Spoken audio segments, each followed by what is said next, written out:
In the following tutorials on item management, we will review adding items from the database to a room and adding new items to the database itself. We will also look at the various options and configurations that can be set up for items to help describe and comment on them. However, the various methods of actually adding comments and descriptions to items are covered in other videos and are not reviewed here. So to begin, let's add a new main item to a room. This is done by clicking on the plus button to the right of the main item bar. The form which has popped up is referred to as the Select Item form, and it is used extensively throughout the software, whenever in fact you need to select items, which could be to add the items in question to a room, as we are now, or to apply a particular setting to them. Down the left-hand side of the form are category filters, and along the top are letter filters, both of which are conveniences used to narrow the field of selectable items in the main palette. We will touch on category filters later, but for now we will use the letter filters and the scroll bar to the right to find and select any items.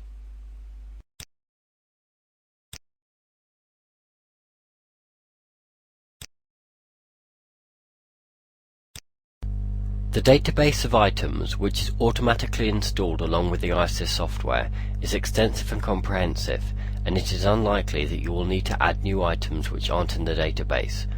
However, for those occasions where you might want to add a new item or configure certain item settings, we will follow through the process of setting up an entirely hypothetical item, called New Item, and configuring all the relevant item options. Once I've explained the various uses of the options available, we'll end by looking at a couple of more realistic examples of usage, which illustrate the techniques we've covered in the video. So to start with, let's suppose that we're looking to add another item to this lounge.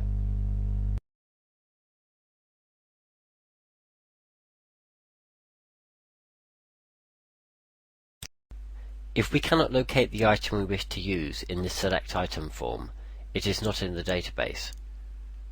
However, adding a new item to the database is as easy as clicking on this plus button at the bottom of the Select Item form. On doing so, this Item Details form is launched. In almost every case, you will enter the same information into the two fields entitled Item Name and Display. For a standard item like Cupboard, the entries would both just be Cupboard. And in this case, as the system tells you, we didn't really look too hard in the Select Item form, because an item called Cupboard already exists. So let's just add an item called New Item to demonstrate.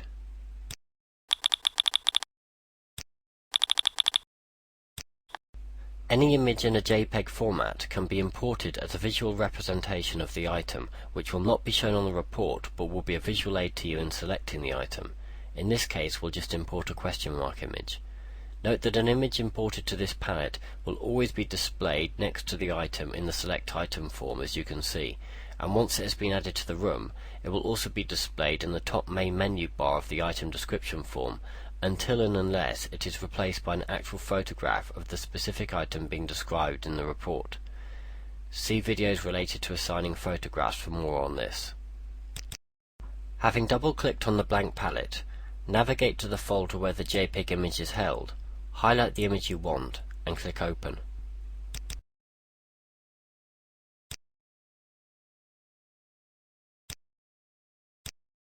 Having just created a new item, iAssist now automatically prompts you to associate the item in question with any relevant item type or damage type vocabulary menus, which would make the contents of those menus available for selection whenever the new item is selected for editing in the item description form.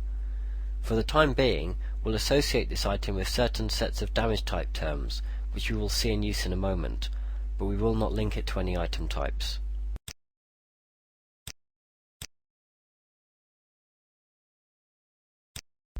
To add our new item to the room we were editing in the report and return to the item description form, let's tick the item and select OK.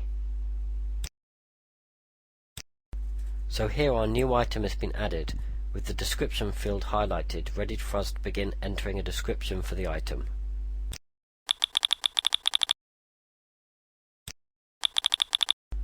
To rearrange the order in which any main item at the top will appear within a room on the report, just click on it and drag. Once a new item has been added to the database, it will obviously have no specifically associated items or descriptions, other than those that were chosen immediately after creating the item on the pop-up form. For instance, there are no ready phrases or pop-up phrases listed in the left-hand panel. For a review of phrases and pop-up phrases and how to add them, please view the videos related to describing items. Of course, the standard group term menus are still available as ever, for example, the contents of the condition menu below.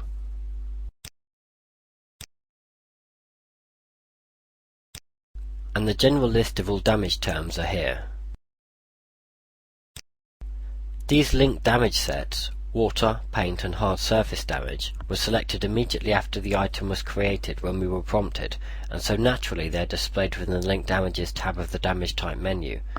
Please note that these are merely groups of damage terms selected as particularly likely to apply to the item in question, but if you use these group term menus, you may prefer to stick to using the All Damages tab with the letter filters displayed a moment ago. Now let's briefly look at the Item Type menu. As you may have expected, because we have not associated any specific item types with this item yet, no related item type terms appear in this menu while the new item is selected for editing. Note that the two menus just viewed, the Linked Damage and Item Types, are the only menus in the list of group term menus at the bottom of this item description form that hold content which is specifically filtered to be relevant to the item being described. The contents of all other group term menus do not vary depending on the actual item selected for editing. As no items will have been linked to the new item as yet, on clicking Add Sub-Item, there are no linked items displayed in this form. You can of course always add items not shown in this form as sub-items by clicking on the Add Other Items button here, which brings up the Select Item form. I'll now proceed to select some entirely random sub-items to add to our new item.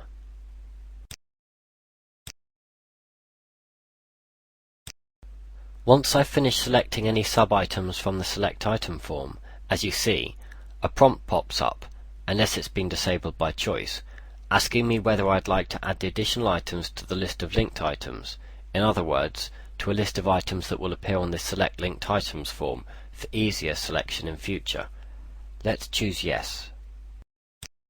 Here are the items just added as sub-items of our new item, and because we opted to add them to the linked item list too, the next time we click on the Add Sub-Items button to add some sub-items for our new item, the items we just chose will be presented for rapid selection in the Select Linked Items form. To demonstrate, they are both listed here as linked to the main item selected. Now we've looked at the various options that have been set up for our new item, and the means of adding sub-items when no items have as yet been linked to the new item in the settings. Let's go to the Item Manager in the settings to see about configuring the item options a little bit more. You can access the settings either from the main menu, on the first screen seen after logging into iAssist Inventories, or by clicking on this cog icon in the various forms where it is displayed, as it is at the bottom of this Property Overview form. As you can see, the settings has many tabs, but the only tab for configuring item options is the Item Manager, which conveniently enough is the first tab highlighted when entering the settings after clicking on the cog icon. When the Items Filter button at the top is selected, as it is automatically on entering the Item Manager, all the items in the entire database are listed in this left-hand column, unless of course a letter filter has been applied at the top. If a letter filter has been selected, the filter button to the right will automatically appear as selected. You will note that you can also display the full list of rooms by clicking here. However, there is a separate video dedicated to the management of rooms, and for our present purposes we will return to the item filter. All the other palettes shown on this form display various options that are configured for whichever item is currently selected in the left-hand column.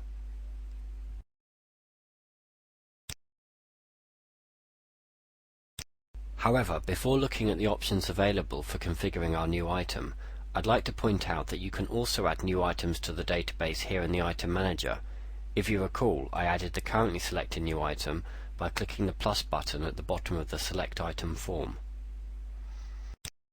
Clicking this plus button brings up the same item detail form as before, and of course the item details are added in the same way as they were for the last new item.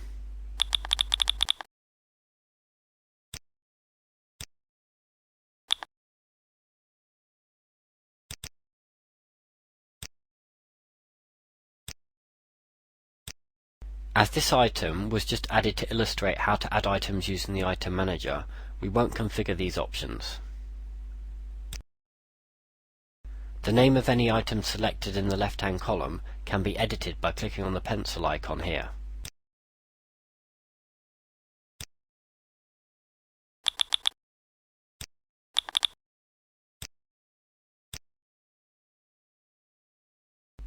And of course, any item can be deleted entirely by clicking the X icon here.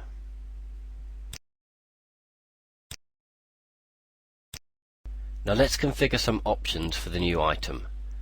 You'll know that there are basically 4 types of option available, one for each palette to the right of the item list. The linked items, linked categories, linked item types, and linked damage types. Let's begin by configuring the list of linked items. This feature has been included to ensure that sub-items can be added to the item description form with the greatest possible ease and speed. If you chose to add a sub-item to the item selected on the left, then any item shown in this linked items list would be displayed for selection in the Select Linked Item form, which pops up on clicking Add Sub-Item. So essentially, this linked item list is just a short list of suggested sub-items which appear when the item highlighted on the left is selected in the item description form and you click the Add Sub-Item button. Earlier, I added some random sub-items, alarm panel and alarm sensor, to the new item by clicking the Add Additional Item button, which is at the bottom of the Select Linked Items form. I was then prompted by the software to choose if I wanted to have those items automatically added to the Select Linked Item form for quick selection in future, and I chose yes.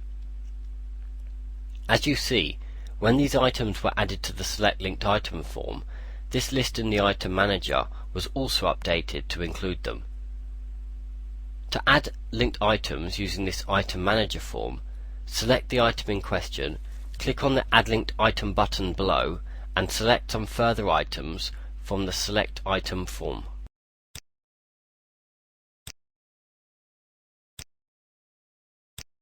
Please note that the items we've just added as linked items may have linked items of their own. If we wish to see which items are currently linked with any of these items, we can click on this drop-down arrow next to the item in question.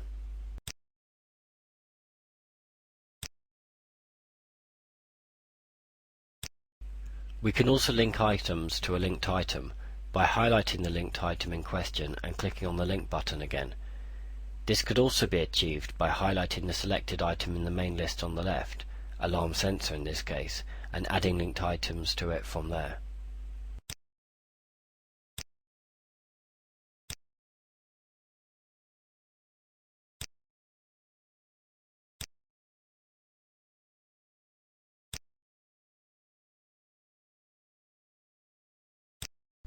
Having set up some random linked items here, some of which have linked items themselves, let's return to the item description form to demonstrate using them to add some sub-items.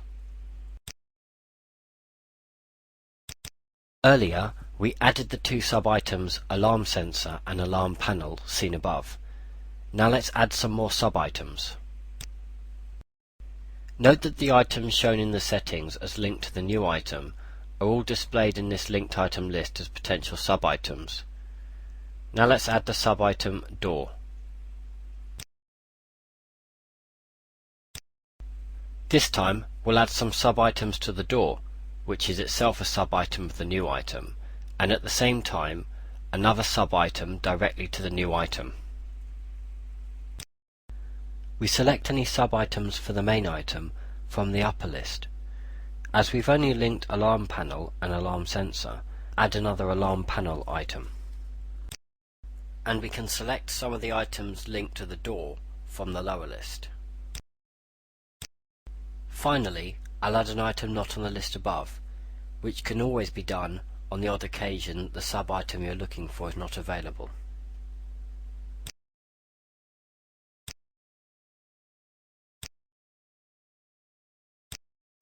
This time I'll assume I just want it once, and I will not add the additional item to the list of linked items for the door. Note that both the items selected from the linked items associated with the door and the item chosen by clicking on the Add Additional Items button have been added as sub-items of the door, which was the item selected when we clicked Add Sub-Items. In contrast, the alarm panel, which was an item added from the items linked to the main item, has been shown as another sub-item of the main item. The difference is shown by the degree of indentation from the margin. As usual, if I require to reorder any sub-items of the item selected, I can do so by clicking here.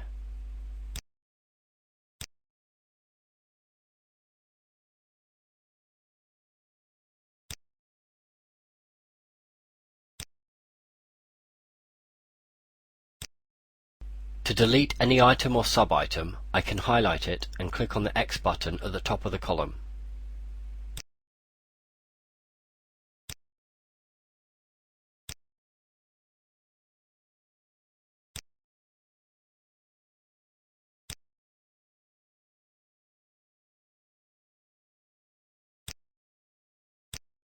The next option for configuration is the categories. Categories are merely useful ways of filtering items for selection from the Select Item form when you wish to perform an action, such as adding items to a room or associating a ready phrase with multiple items. For example, if we tick the Bathroom Items category while we have the new item highlighted to the left, if we return to the item description form and add the new item to the room,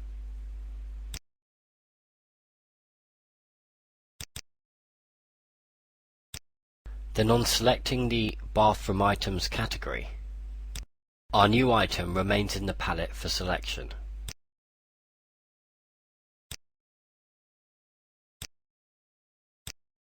To edit the categories available and configure which items belong to a particular category, click on the Edit Categories button here. The list of categories that currently exist are displayed in the left-hand column, and the complete item set in the database is shown on the right. The items shown as ticked are included in whichever category is highlighted on the left. New categories can easily be added.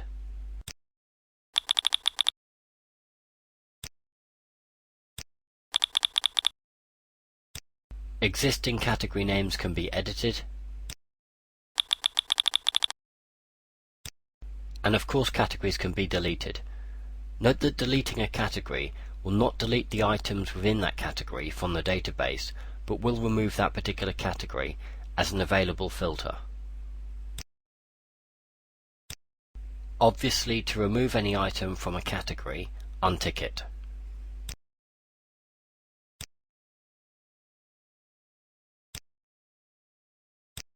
And add any item to a category by ticking it.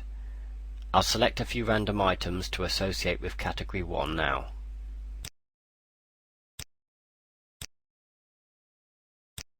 Note that category 1 is now shown in the list of categories, and if I now select the item Aerial, the tick box next to category 1 is checked to indicate that Aerial is one of the items included in category 1. It is also possible to associate any item selected with the given category at any time by ticking the checkbox next to the category. This is useful if you wish to add just one or two items to a category, but if you wish to associate several items with a category, you will find it more efficient to click on the Edit Categories button, highlight the category in question, and tick the various items as I did just a moment ago. Now I'll add all the items contained in category 1 to a room at once.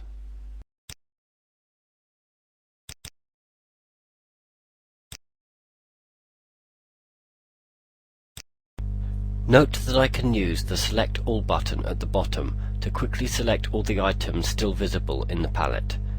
This is very useful if you wish to add every item in a category, but can also be used if there are many items and you wish to add most of them. It then becomes an exercise in unticking the few you don't wish to select, rather than ticking all the items you do wish to select. All the rather random items selected have been duly entered as main items. To conclude this section on categories, they are essentially just convenient item filters that can be customized and are most useful if you are looking to add either quite a few items at once, or if you are looking to assign a ready phrase or a pop-up phrase to quite a few items at once. As mentioned previously, please watch the video on using categories to assign phrases to multiple items if you wish to see an example of this.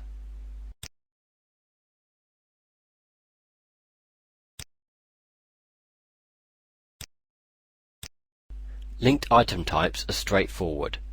It is often useful to have a list of relevant item types or other item-specific vocabulary available for entry when describing a particular item. The item types you see here each represent a menu of particular item type terms.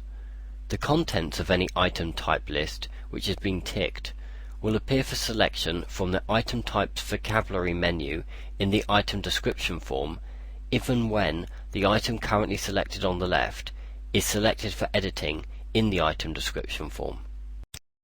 You can see and edit the contents of each item type set. As usual, you can add new menus and then populate the menu contents.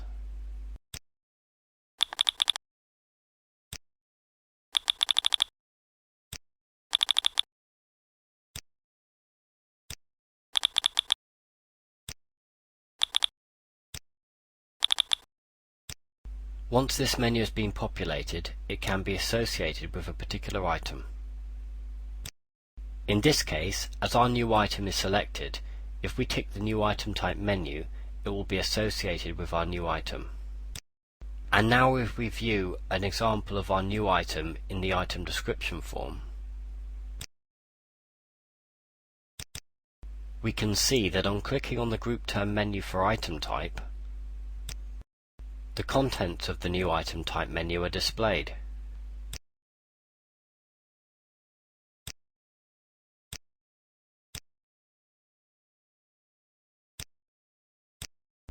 In fact, any number of item type menus can be related to a given item by ticking them, but in nearly all cases only one menu of types will in fact be relevant to any given item. To conclude this review of item types, this function is useful because it ensures that the contents of the item type menu can be made strictly relevant to the items being described at the time. For an inexperienced clerk, this menu will also be particularly useful in helping them get to know and use the correct terminology for items. Also, as the contents of this menu will be related to the particular item being described, you could, in a sense, treat it as an extension of the ready phrases palette and add any item-specific terms you wish to be available for quick selection that perhaps don't quite make the grade for being associated as a ready phrase here, so you know they are available for quick selection whenever the item in question is selected for editing. For example, under the cupboard item type, we could add the word partition, which isn't a cupboard type, but might frequently be used in describing or commenting on a cupboard. Finally, let's review the damage types. Linked damage types are very similar to linked item types in that they are displayed in a particular menu for selection within the item description form when the item they have been associated with is selected for editing. However, unlike item types, the menus are not likely to relate to one item only but many, and conversely, the item may be usefully linked to various damage type sets. When I first created this new item, I was prompted to select which, if any, particular damage type menus I wish to associate the item with, and you'll note that the ones I selected then are ticked. Let's change the selection by adding a couple more.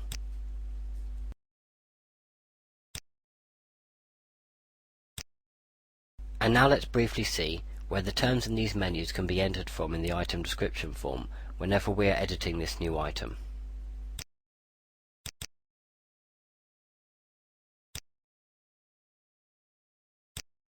Note that there are two tabs under the damage menus, one which displays all registered damage vocabulary with a letter filter at the top, as is currently shown,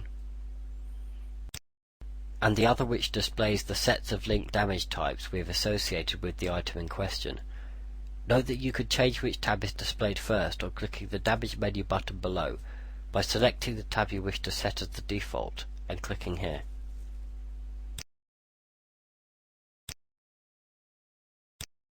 As my personal preference is merely to use the All Damages menu with the letter filters, I will reset it as the default tab.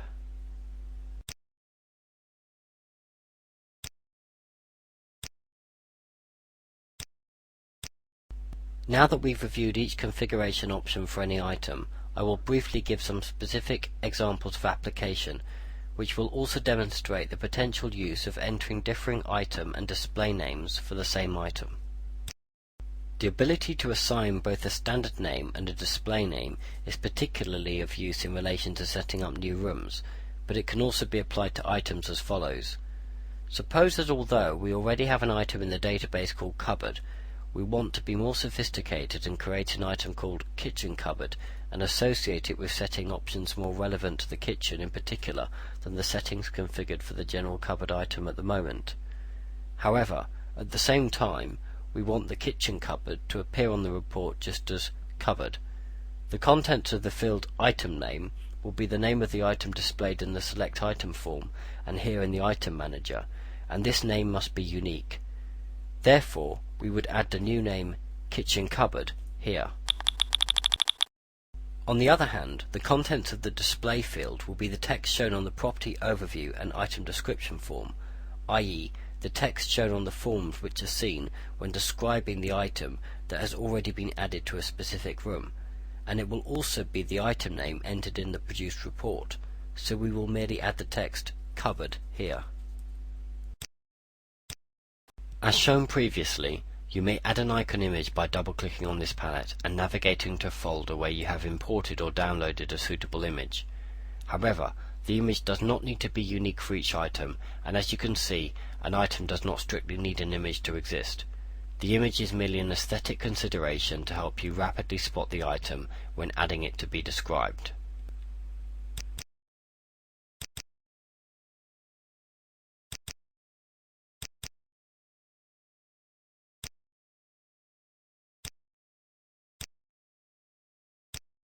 Here's where we can begin to select the item configuration options.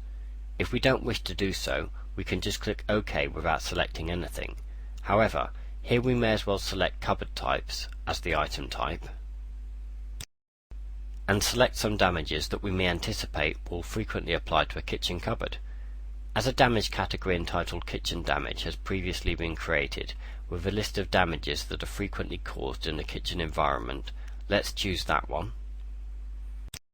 And some others that may apply to cupboards, which usually have hard surfaces, and are often made of wood, and are sometimes painted. That will do. Now we can select some linked items that are likely to be described as part of a cupboard, but also items that are specifically likely to be stored in the kitchen cupboard. To begin with, let's select two separate cupboard parts which may be described as sub-items of a cupboard, door and shelf.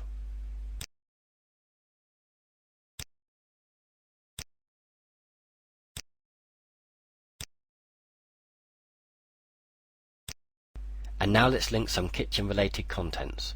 To do this, it will be most efficient to just link some items created already to contain groups of kitchen-related paraphernalia.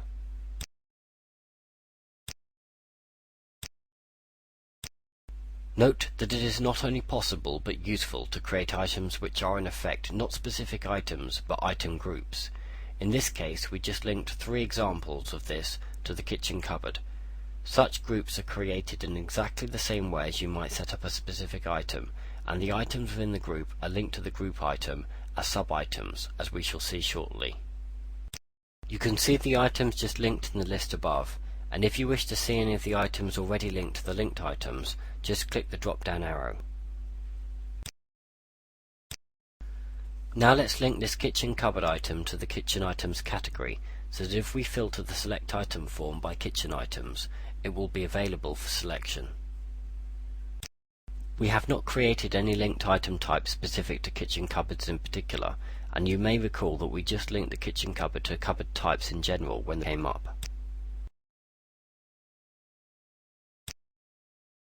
Finally, note that the damages types we selected when the kitchen cupboard item was first created are ticked in the Link Damages Type palette to the bottom right. Now let's put this item to use.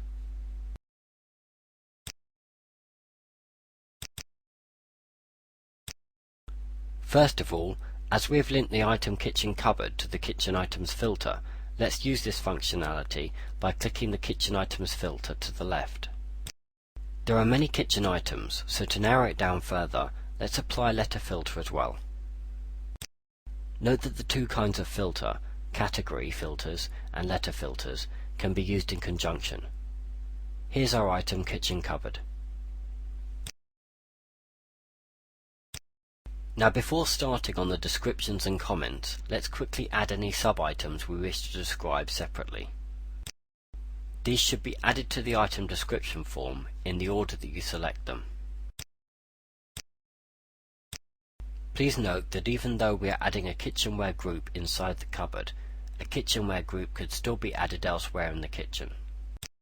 Now let's add some actual sub-items to this kitchenware group.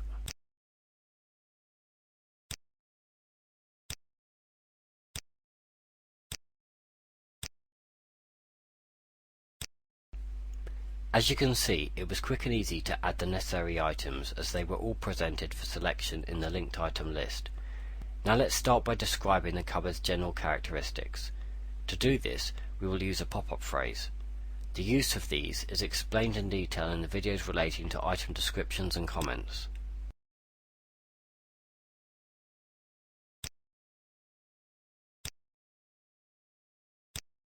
Please note that the menu item type has been included in the pop-up phrase structure, and because the kitchen cupboard was linked with cupboard types, the cupboard type wanted is displayed here for selection.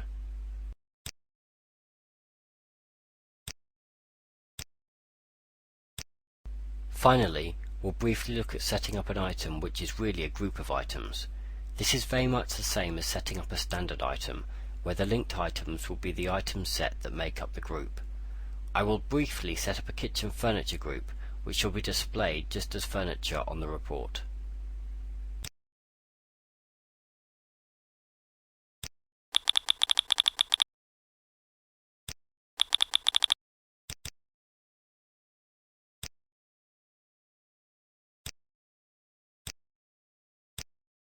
At this point it is worth noting that as we are setting up a group item which will contain items, there is no sense in associating it with a particular item type or damage type, as these only really apply to specific items.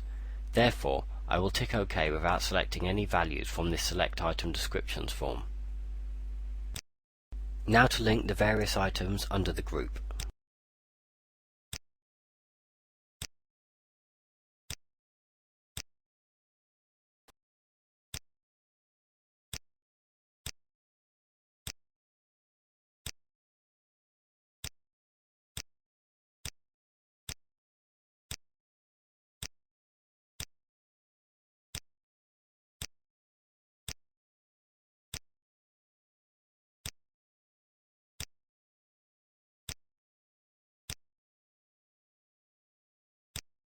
And to finish, we can associate this group with the category kitchen items so that it can be found on the Select Item form when the kitchen items category filter is applied.